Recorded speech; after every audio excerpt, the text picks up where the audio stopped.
All right. All yours. Welcome, guys. Welcome to today's class, Creativity and Problem Solving, which is majorly your right brain. All right.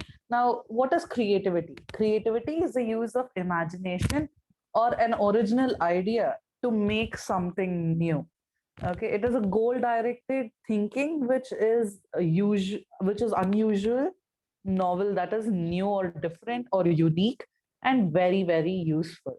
The nature of creativity had been explained by this person called Neville, along with his friends Shaw and Simon in the year 1963 on the basis of four criteria, which meant that which were novelty and usefulness, rejection of previously accepted ideas, requiring intense motivation and persistence, and a result from organizing the unclear situations in a very clear and a new way. Which means that creativity was based on these four criteria, which were uniqueness and usefulness, something that is different from the old ideas that we were already using. It said that creativity needed intense motivation, which means you need to be very, very motivated in order to get new ideas, and you need to be persistent with it. And also, whatever information that you had within your head or all the knowledge that you have, it is supposed to be clearly organized in order to get these creative ideas. Okay. And Sternberg in the year 2006 gave us five commonalities that he came across when he was doing research in the field of creativity.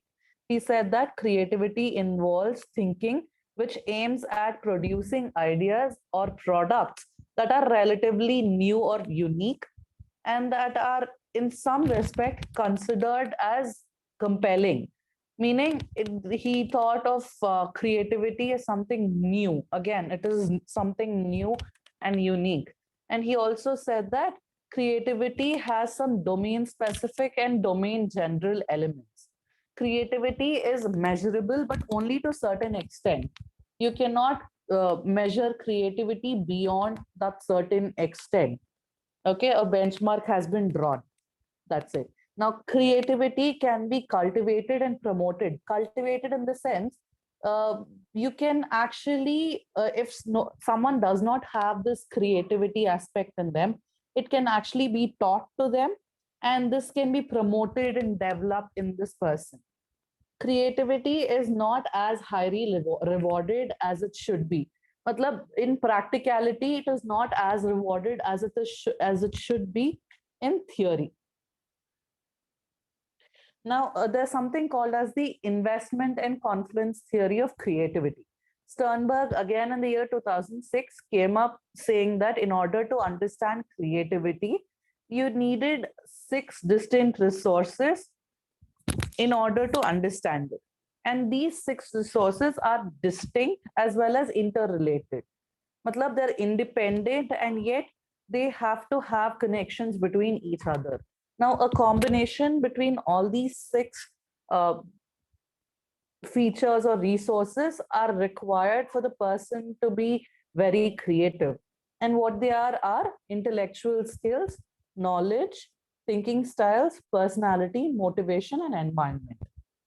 What are intellectual skills? Intellectual skills can be defined as methods which an individual can use in order to evaluate and organize the information or data that he has, which means that jitna bhi, whatever information you have, the method in which you can organize it or understand this information is your intellectual skill. Again, it changes from person to person. I can understand the same information in a different way that you can. And particular important skills were suggested by Sternberg, which were synthetic skills, which meant the ability to see problems in a completely new way and escape from the bonds that were of conventional thinking. Matlab, old style thinking, he wanted to get rid of it. That is the part where you actually open up to a creative idea. Now, analytic thinking is the ability to recognize the idea which is worth pursuing. Most of us have thousands of ideas saying that we can do this, we can do that, we can do this can be done, that can be done. But which of them are actually feasible to pursue is what analytic skills decides. Now, practical skills is the ability to persuade another person. Suppose, say you're someone in sales and you have to sell them a commodity, something like a phone or a book or a house or whatever it is. In order to sell certain things to someone, or in order to get something from someone, you need to be able to manipulate them into purchasing or giving you what you want. That is persuasion. And that can be done only by practical or contextual skills. Next comes knowledge. What is knowledge? Knowledge is the fact or information and skills that are acquired through experience or education. Now, theoretical or practical understanding of a subject. That means whatever information that you get from school or your academic information is also knowledge. Whatever you get through experience is also knowledge. And again, it can be practical or theoretical in nature about a certain subject. Now, psychology, whatever we are learning in psychology is all educational knowledge. Again, there are people who are counselors in our group, and they have experience of counseling, so that is also knowledge. So whatever they're learning now, they've used it at some point of time or other in their life, and that has already been registered in their brain as an experience. They just did not know the technical term for it. All of this is knowledge. And what is knowledge again? It is a familiarity or awareness or understanding of someone or something, such as facts, skills, or objects.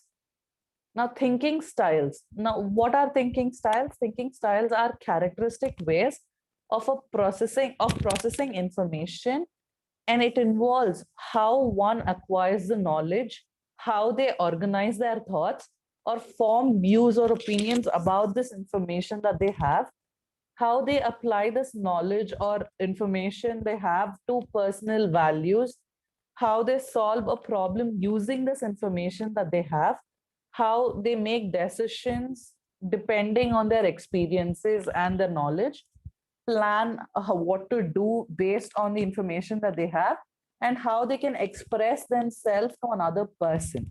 All this is a part of thinking styles. Now, researchers have said that there are 5 distinct styles of thinking. The first one is synthesists. And you know, a person is a synthesist when they are actually creative thinkers, and their view of the world is completely different from what a normal person's view is. They tend to challenge everything and they're very skeptical. That means they keep questioning everything. They do not trust someone that easily.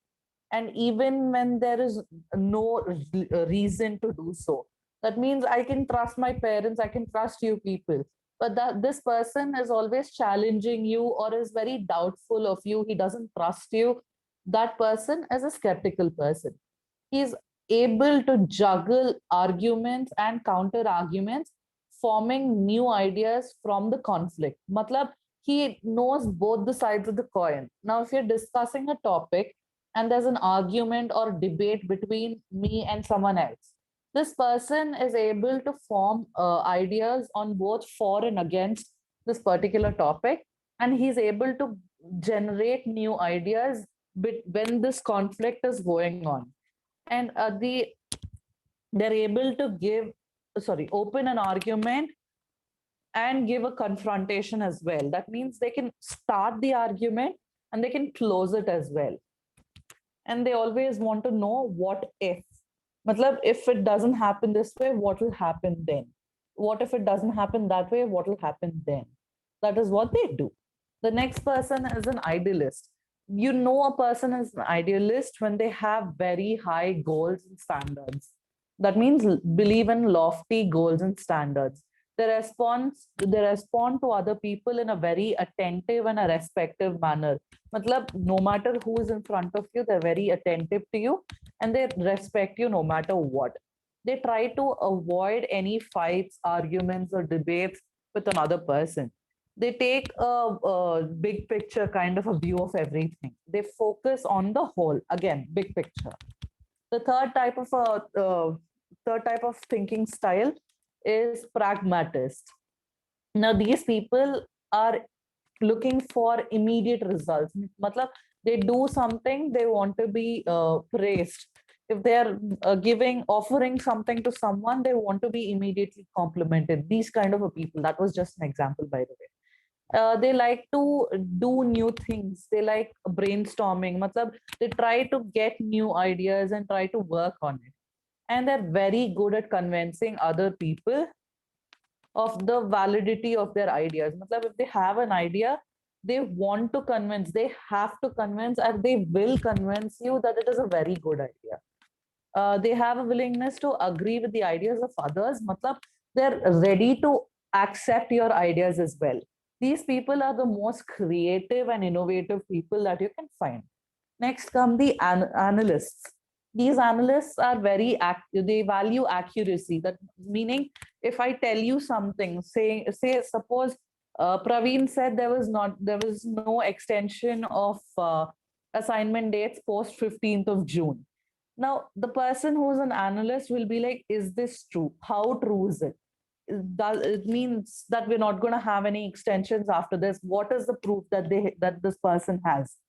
Something like that. They're thorough. That means every small thing that they do has to be neat. You can consider OCDs as a part of analysts because they're very attentive to detail. And that is, I'm talking only about the attention detail part. They thrive on data. That means they want information. They're looking for information. They go in search of information. Break problems into component parts. Meaning, if there's a huge problem, they generally divide it into parts and then they solve each part, and which leads them to solving the entire thing at the end. They frequently write lists. If a person loves to write lists, then they're genuinely analytical because they want to see the pros and cons of everything. They value reason. That means they're very analytic in nature. They want to know how, why, where, when. Everything, all the details need to be sorted out before they do take any decision. Next come the realists. These realists are the people who like to get everything done, okay, and they want like to get right at their tasks. Matlab, immediately, what if I've given you a task today, if I've given you a homework today, they'll do it right away. Matlab, they do not want to wait. कल का क्या जाने होगा. They have a high reliance on their senses and to learn about their world. That means they rely on their sensory information to understand the world. They deal with concrete things rather than abstract concepts. Now we have this thing called concrete intelligence and abstract intelligence, right? They prefer to deal with the concrete part of it. Matlab, they need living proof of whatever information that they have. They break down complex problems into simpler ones. Just like the analysts, these people try to break down everything into smaller portions and deal with them separately in order to avoid complication.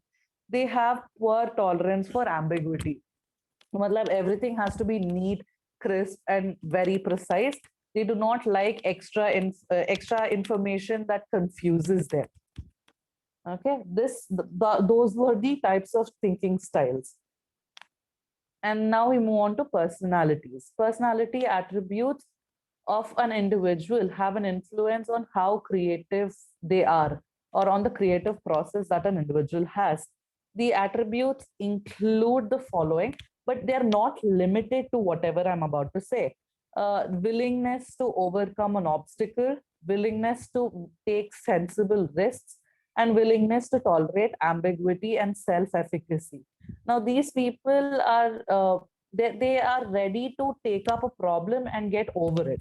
They take risks in a very sensible manner to avoid any further problems, and they tolerate, they have a tolerance towards something which is unclear and all that. Next is motivation. It is a process that initiates, guides, and maintains goal oriented behavior, which means it drives you to do something. If you want to get a cupcake, suppose you want to get a cupcake, you are really wanting to eat it, but there is no one who's giving you a cupcake because everything is closed. Now, what is your motivation? You want to eat that cupcake, so you'll go to YouTube, you'll search all the recipes, whichever suits you, you'll make it. That is your motivation. That desire to eat the cupcake is your motivation. Now, it has been seen that people rarely do creative things or creative works in an area until unless they really love what they do and they focus on the work rather than the potential rewards.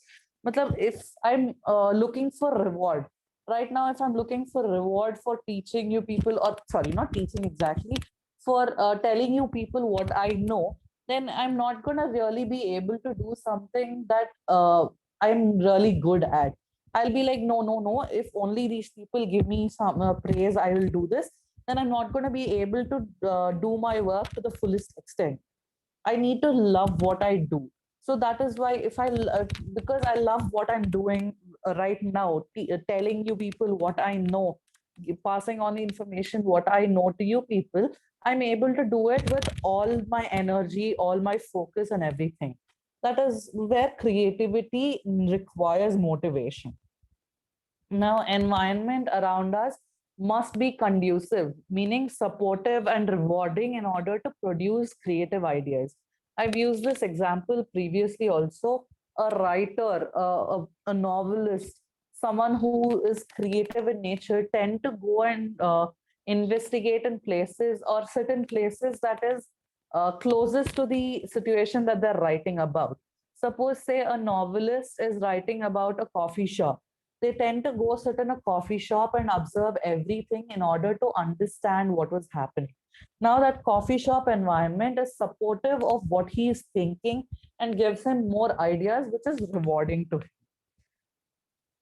Next, we move on to the aspects of creativity. Before we go on, I hope everybody got this influence. Sorry, everybody got this. Investment and confluence. Yeah, investment and confluence. Sorry, thank you.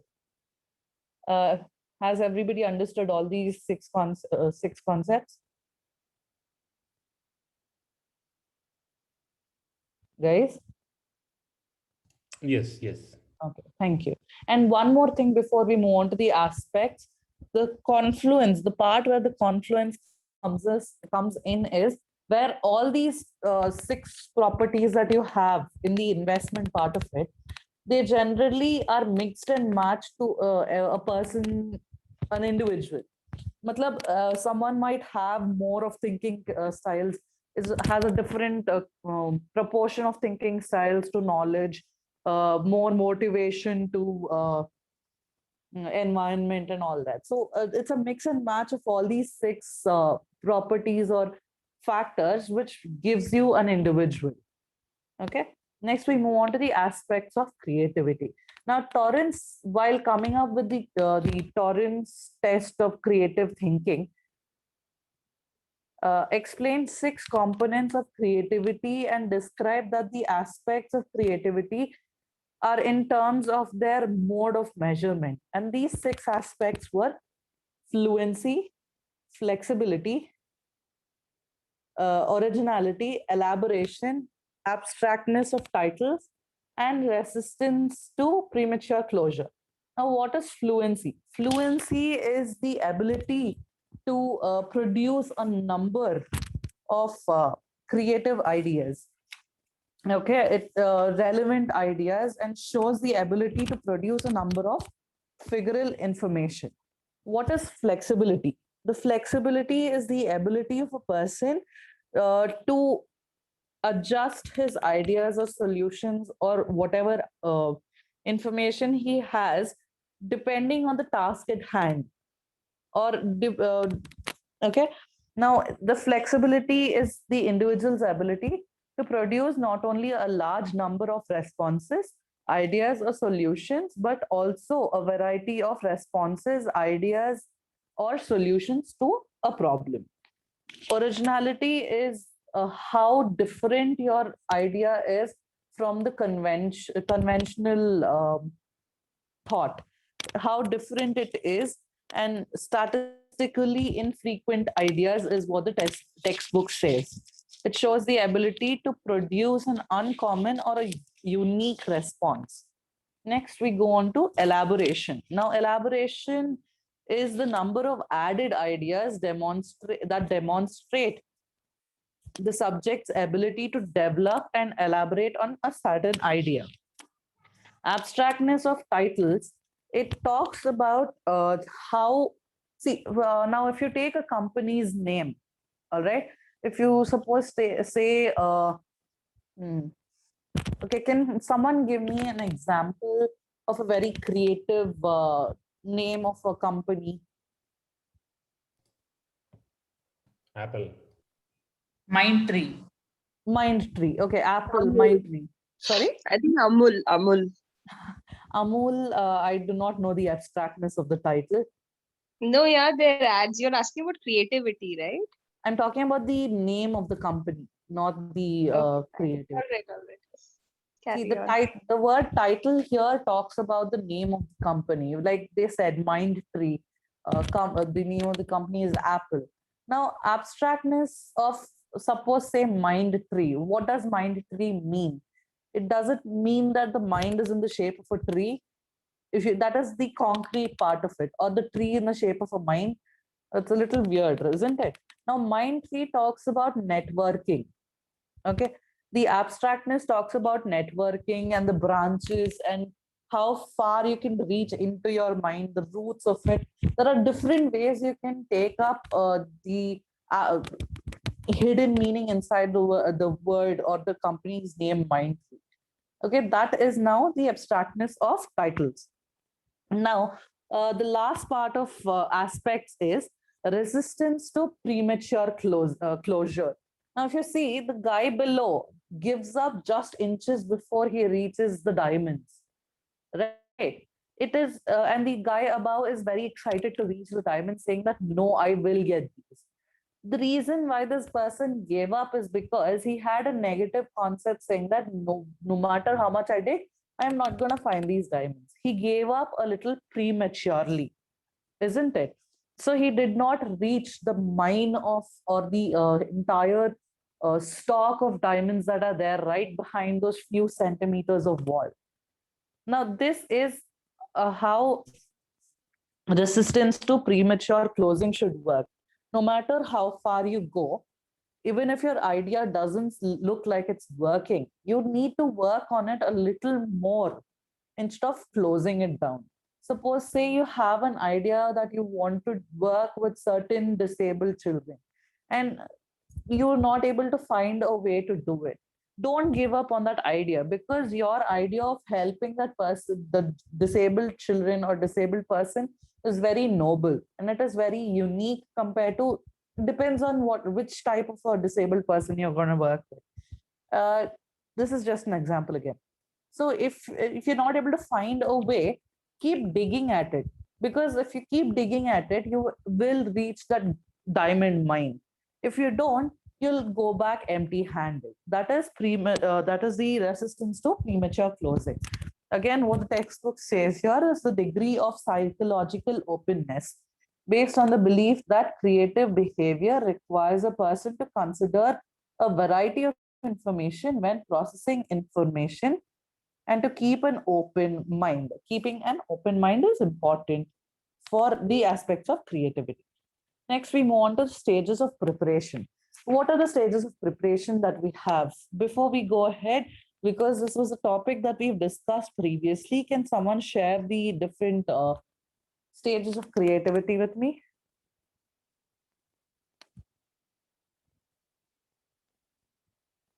Guys, sleeping? No, what you want? Stages of Stages creativity. of creativity. Okay, where is that? I'm not going to tell you. You have to tell it from your mind. You know? Yes, someone. You just said- showed it now, preparation, incubation, Elimination Yes. and verification. Very good, very good. This is excellent. Thank you. Amazing work. Okay. Now we move on to the stages of creativity. What is the stages? The first stage, it is the stage of preparation where you're gathering all the information. You're doing the work by reading literature on the problem that you're trying to solve, or the idea that you've gotten, and you're trying to find out as much of information as you can, trying to organize it in a way that is helpful for your idea to move ahead. Okay. And all this happens, you have too much of information on your head. What do, you move on to incubation, which is a period of time where you do not do anything related to the idea that you have. You sleep, you take a bath, you go out for a stroll, you go swimming, do something that will keep your mind away from the particular idea that you have. What happens because of this? Your body is letting it sink into your subconscious mind. And when it sinks into your subconscious mind tends to work on this idea without you knowing it yourself, due to which you will find illumination, meaning you'll get the idea all of a sudden. And this is the stage of illumination, where all the ideas suddenly pop up. So the idea that you've taken, you've prepared for it, you've taken all the information that you could, and you're trying to find a solution to the problem. You're not able to find it. So you'll sleep on it, or you'll go take a shower, you'll do something that takes your mind away from the problem at hand. But the ideas are still circulating in a subconscious or like behind in your head, where you're not aware of it. When the idea suddenly pops up, it is the stage of illumination. I'll give you an example, which is technically not the stage of illumination, but I'll tell you how it works. Now, suppose say you're getting up to go get a glass of water, but you suddenly enter the kitchen and you forget it. You come back, you're doing something else, and you're like, oh no, that time I wanted to get a glass of water. And then you go. That is a type of stage of illusion, sorry, illumination. Otherwise, Can I give you an forget. example? Sure, go ahead. The key, which we normally forget very I often. was about We to keep come to the that. key here and there, and then we are searching for it. And suddenly, when we just give up all the hopes that now I'm not gonna remember, suddenly we remember, oh yeah, it's there. I was just about to come to that example. All right. Awesome. Let's move ahead. Next, we come to verification. Now, again and again, I'll go back to the Archimedes example. Okay, because it covers all the stages of creativity. He did not know how to weigh out the false crown and the actual crown. So he takes a bath, and when he's sitting inside the tub, he sees the water move. And when he realizes that you can weigh this particular crown, you can find which one is the actual crown just by placing it in water, he runs to the king's court saying, Eureka, Eureka, Eureka. That was your 3 stages of creativity. Now, fourth stage comes in when he actually takes those 2 crowns, puts it in water right in front of the king, saying that, see, the one which is fake has more rise in water than the one which is not fake. The actual crown, when it is dipped in water, has less rise in water. Now, this is your verification process where your idea is actually implemented and seen how effective it is, because this is one of the most important stages of creativity, after which you will know if your idea is correct, wrong, or should be worked on. If you're able to get proper results in the first verification stage, then well and good, you're amazing. If you're not able to, it means you need to work on your preparation and go through the process of incubation and illumination again. Now, those are your 4 stages of creativity. Next comes creativity and intelligence. What is intelligence? Intelligence is the ability to acquire and utilize knowledge, whereas creativity is is the act of having original or valuable thoughts, where Intelligence is the gaining of knowledge. Creativity is how you use the knowledge that you have. Both intelligence and creativity are linked in utility. The way you use these two ideas is these two concepts, but they're in an extreme opinion. The people say that creativity and intelligence do not depend on each other, or they do not they're totally independent of each other. And in some other extreme cases, it is said that creativity must not be influenced by intelligence. Now, measurement of creativity. These two people called Houts and Krug in the year 1995 provided a review of many tests, several tests, and all of these tests were on divergent thinking. And based on this divergent thinking, in the year 1966, way before these people came up with the tests on divergent thinking, TTCT was introduced by Torrance, right? That is the Torrance test of creative thinking. And it usually measured or initially measured four aspects of our creativity: fluency, originality, elaboration, and flexibility. Initially, these were measured. Later on, Torrance deleted the flexibility scale and then correlated, because it was correlated with fluency to a very large extent. That which meant that fluency and flexibility are interrelated. And he added two other measures apart from fluency, which were abstractness of titles and resistance to premature closure. And where abstractness of title generally refers to the degree a title moves beyond a concrete labeling of picture. Matlab, how what is a literal meaning? How much it can go beyond a literal meaning. And then resistance to premature closure pertains to measuring the degree of psychological openness. This was what the TTCT said. There were four main criticisms that were attached to TTCT, and these were that the response set might influence the result. Okay.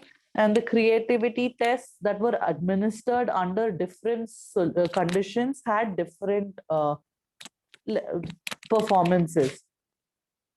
Raters or the people who rated TTCT might differ considerably on their scores to a similar person. And the structure of the test itself was inadequate. That means this test was not actually as much as it was expected out of it.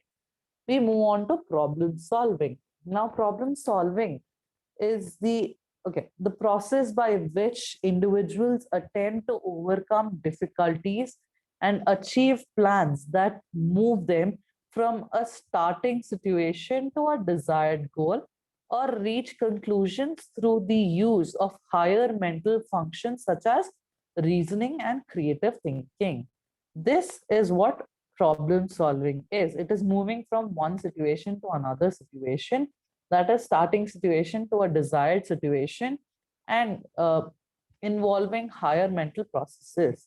The terms that are generally related to problem solving are, one second.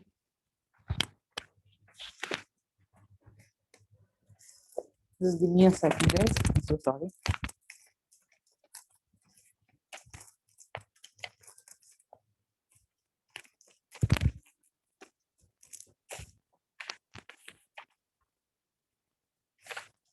Sorry.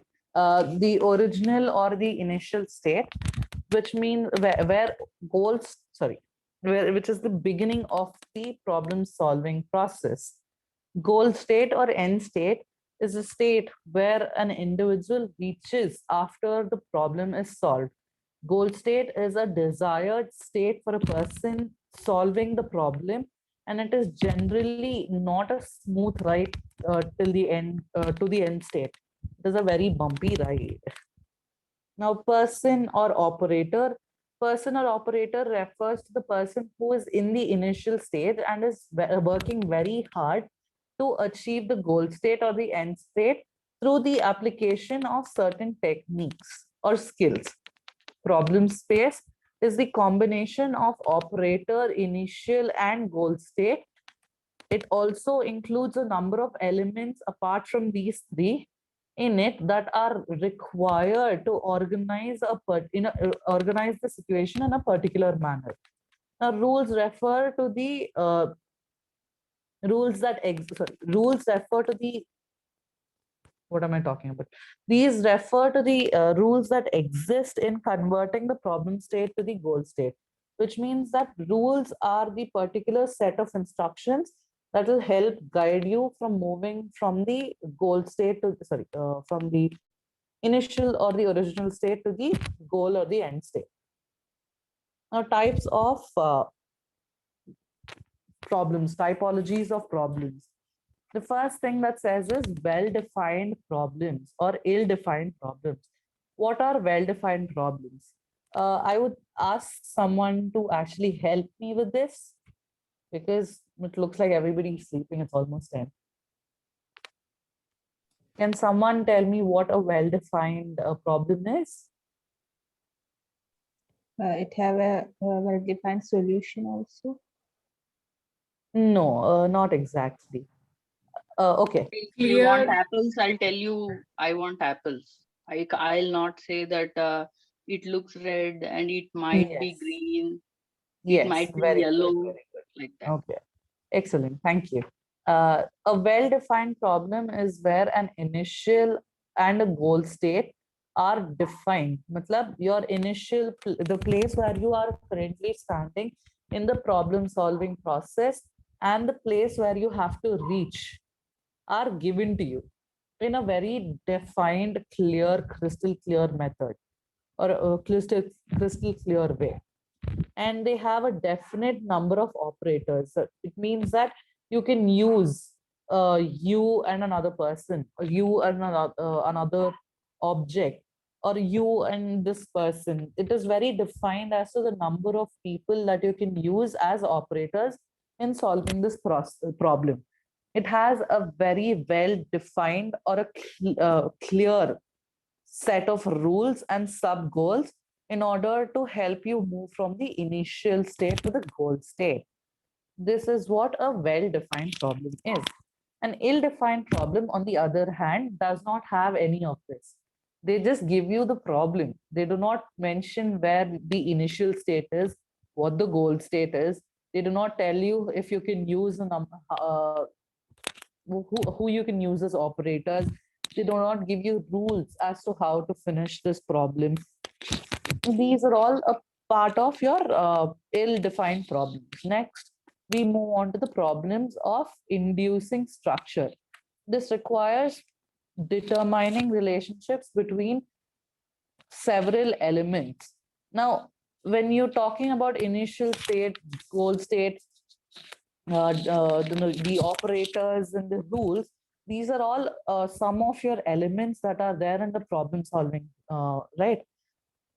When there's a relationship that has been defined or determined by among these particular elements that you have, that is inducing a structure. For example, a structured element is a bird to a sky is, sorry, as fish is to a water. Now, what is a bird to a sky and fish is to a water? Suppose, say, you're given example statements like this.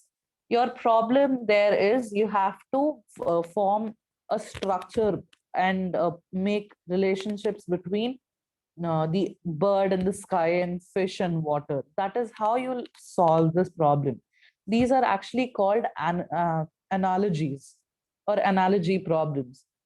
For example, when you're solving an analogy problem, you require 3 cognitive skills. That is process of attribute discovery, process of encoding, process of comparing encoded attributes and evaluating attribute based on structure among the elements. Now, these are required in order for your solving problems with induced structures. Next, we move on to problems of transformation. This requires finding a sequence of operations to transform the initial to the goal state, from the initial state to the goal state. For example, if you take the picture that you have in your textbook, block number 2, unit 4, page number 69. If you see that you have 3 bars that are there and 3 discs placed on initial state A, you have to move all these 3 from your initial state to your goal state, which is C. But the rules that are there in this say that you cannot place a bigger disk on top of a smaller disk, and you can only move one disk at a time. Fortunately, they haven't given the number of moves that you can do. So it is easy, kind of easy to solve this problem. Now, this is your problem of transformation. Next, we move on to the problems of arrangement. In this, it requires the operator to rearrange the elements of the problem according to some criteria. For example, while solving an anagram, okay, an anagram again is a word or a phrase or a name formed by rearranging letters. If anybody again has gone through the book called Da Vinci Code, I've used this before also to explain. You have so many anagrams in this particular novel that you can find. It is amazing as to how many he's actually done. Suppose say the anagram is "Oh lame say," and by rearranging this entire phrase that you have, it comes up to the Mona Lisa. If you want, you can write it down and try it. Okay, you'll find it very interesting. I would, especially for this purpose, I would ask you to read that book if possible. Next, we move on to the stages of problem solving. What are the stages of problem solving? First, you need to, the step 1 is defining, understanding, and thinking about the problem, which means you'll have to encode or elaborate the entire problem in order for it to move that is there in your short-term memory or your working memory to move into your long-term memory. Now, here, the step 2 is to devise a solution to this problem. So you search in your long-term memory for a plan or a production system or something that you've experienced in line with this problem in order to find a solution. Next, after you find the solution, you execute the problem. Sorry, you execute the solution that you have for the problem. And the final step is after you finish carrying out the solution, if it has worked, you go back and see as to what you've done in order to understand how you reach to your goal state. If you haven't reached your goal state after executing your plan, then there's something wrong with the plan. You'll have to go back and redefine, re-understand, and rethink about the problem, devise another solution, and then execute your solution again in order to move to your goal state. Strategies of problem solving. Having all the information and background skills is not sufficient to not sufficient to solve the problem successfully. Some additional elements are needed. For example, general strategies. A strategy, again, is a program of action designed to achieve the goal state and accomplish a task. It is a set of sequential steps or procedures which is used as a guide to the problem solver to arrive at the solution or the goal state. Now, there are 2 types of strategies, algorithms and heuristics. Sorry. Algorithms. What are algorithms? They are, it is a strategy that ensures the correct solution of a problem and happens when a well-defined rule of the situation is properly followed. In the sense, you have a certain issue or a certain problem. First, what you do is you try to find out what it is, in which stages it is in, or what are the different steps of that problem. And then if you go through it, you can actually put up an algorithm. Now, if you ask Praveen, when he had to come up with the website, he had to go through an algorithm in order to make that website. That algorithm is the steps that have been followed in order to come up with your end result. Right. Now, the properties of an algorithm are each step of an algorithm must be exact. Ambiguity cannot be welcomed here. In case there is an ambiguity, you cannot reach or you cannot guarantee a solution. Your algorithm must terminate. Matlab, after a certain stage, you cannot let the algorithm loop or go back again and again. It has to come to an end. Okay. An algorithm must be effective. Whatever algorithm, like when you're programming something, an algorithm is used. That algorithm must be used in must be very effective. So when you're drafting the algorithm itself, it must be very, very precise. It must be very, very effective so that your programming is also perfect. Algorithms must be general. It should be in such a way that this particular strategy can be used for another one as well. In the sense, for problem number one, if you're using a certain algorithm, if suppose similar types of problems arrive in the future, you must be able to use the same algorithm for those also in order to achieve your goal state. The last one is your heuristics. Generally, general suggestions. What are heuristics? General suggestions are rules of thumbs that are useful in solving a variety of problems. These are basic information where you can use these to solve a problem.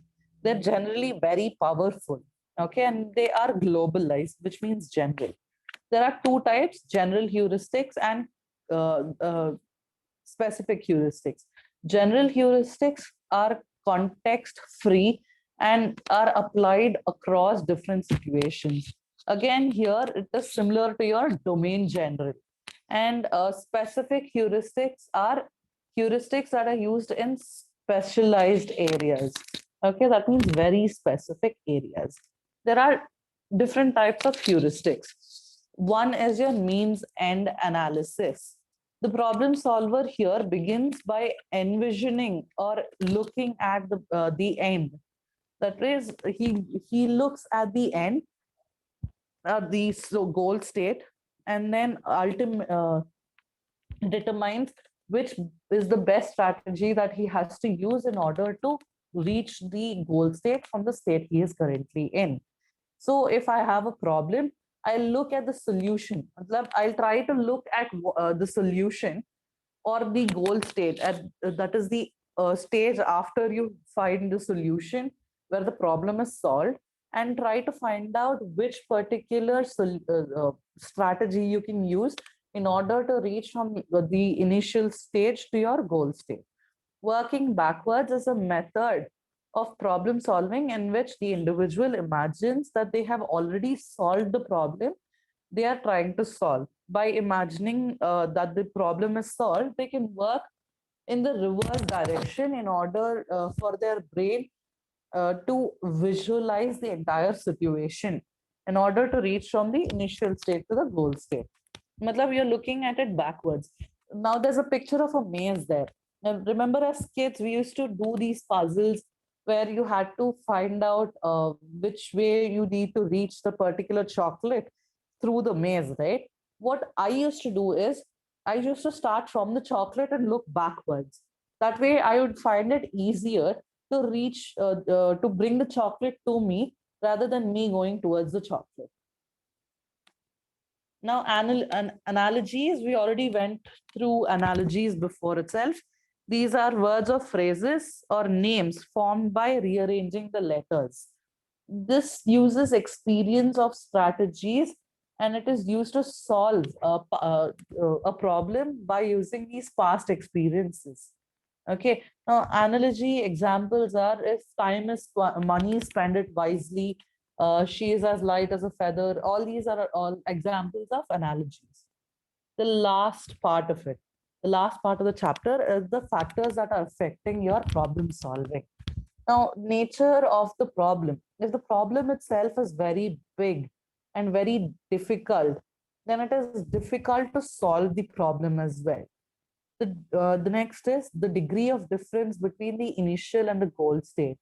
If the problem is very complex, if you cannot find a solution immediately, or it is like, there are many stages to this problem. If there are many aspects to this problem, it is generally a little more difficult to solve that particular problem.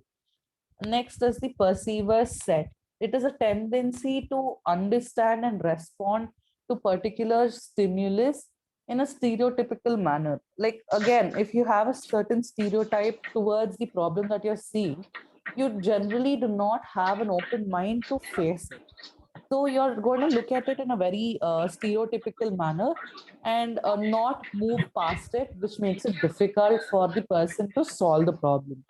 And finally, is functional fixedness. It is a tendency to understand the objects with their customary and stereotypical use. Again, you're looking at a particular problem in only one direction or one point of view. You are not able to look at it outside the box. You're not able to think outside the box when it comes to this particular problem. So you're not able to find solutions to this problem because you're fixed on that particular point. You're not able to go in any other direction, because of which you generally tend to lose out on how to solve this problem. That is the end of the chapter. I'm open for questions. Ritika, I think you can stop recording. Yeah.